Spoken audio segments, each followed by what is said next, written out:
संग सचिव भूरि भट्ट, वे जो स्तुति कर सकते थे, विरुदावली गाएंगे, स्वस्ति वाचन करेंगे, मंगलाचरण करेंगे, मुनि के आगमन पर वैदिक स्वर के साथ उनकी अभ्यर्चना करेंगे, उनकी आराधना, उनकी स्तुति, उनके पाद प्रक्षालन, उच्च आसन पर बिठाकर उनकी सांगोपांग पूजा।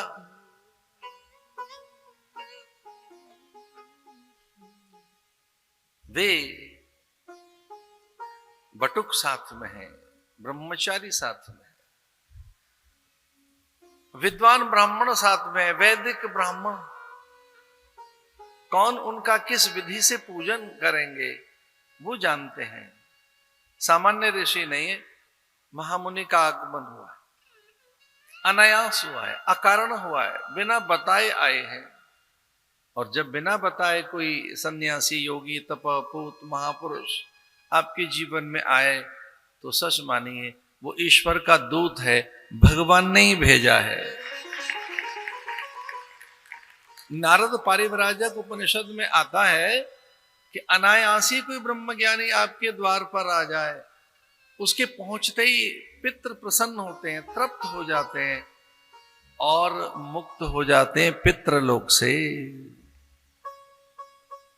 नारद पारिव्राजक उपनिषद में आता है और स्कंद पुराण में आया है कि जैसे ही ब्रह्मज्ञानी आपके द्वार पर आएगा, अभी वो पहुंचा ही है, आपने पाद्य अर्घ आचमन पुष्प पूजा अथवा उनके सम्मान में और कोई विधि या उन्हें भोजन अभी दिया नहीं है, अभी आसन देकर अभी वो बैठे नहीं है, आपने आसन दिया नहीं है, इससे पूर्व में ही पितृ प्रसन्न और तृप्त होकर वो मुक्त हो जाते हैं पितृलोक से। देव हर्षित होने लगते हैं, महापातक नष्ट हो जाते हैं ब्रह्मज्ञानी के आगमन। कोई ब्रह्मनिष्ठ, कोई श्रोत्रिय सत्पुरुष आपके द्वार पर आ गया, आपके घर पगला कर गया। पगला गुजराती में कहते हैं पदरावणी को। पदरावणी माने आपके घर में फेरा पा गया। ये पंजाबी में कहते हैं फेरा पा दो जी, तुसी हमारे घर आ जाओ महाराज। ये गुजराती कहते हैं पगला कर दो, माने पग डाल दो। ये मारवाड़ी कहते हैं पदरावणी कर दो। और प्राय भारत के कोने कोने में ये जिज्ञासा प्राय देखी गई कि साधु को देखकर उसका आह्वान करते हैं, घर चलो, थोड़ा हमारे घर में भ्रमण कर दो।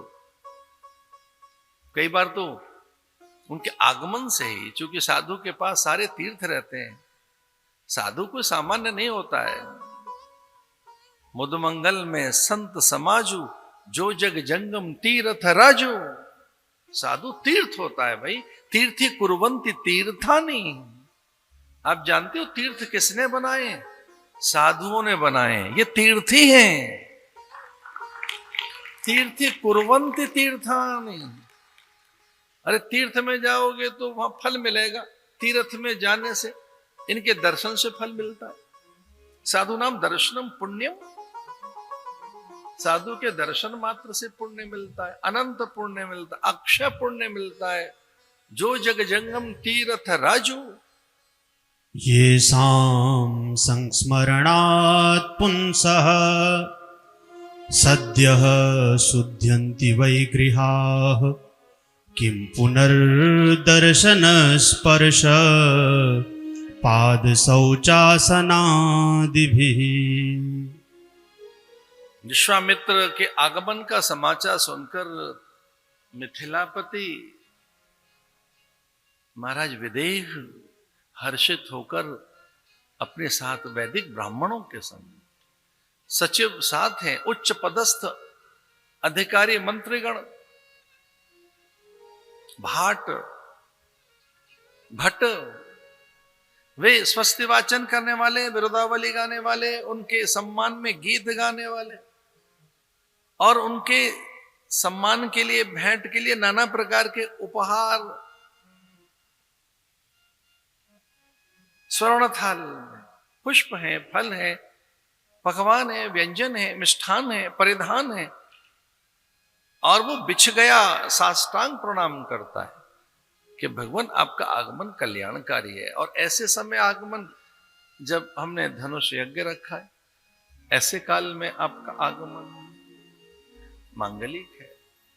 साष्टांग प्रणाम किया, पूजन किया विश्वामित्र का, धन्य हूं मैं, आपके आगमन से मेरा अब संकल्प सिद्ध हो जाएगा। आपका आगमन माने ब्रह्म का आगमन, परमात्मा का ही आगमन है। आप भगवान के संकल्प से ही यहां आए हैं, लेकिन यहां तो भगवान भी आए हैं साथ में।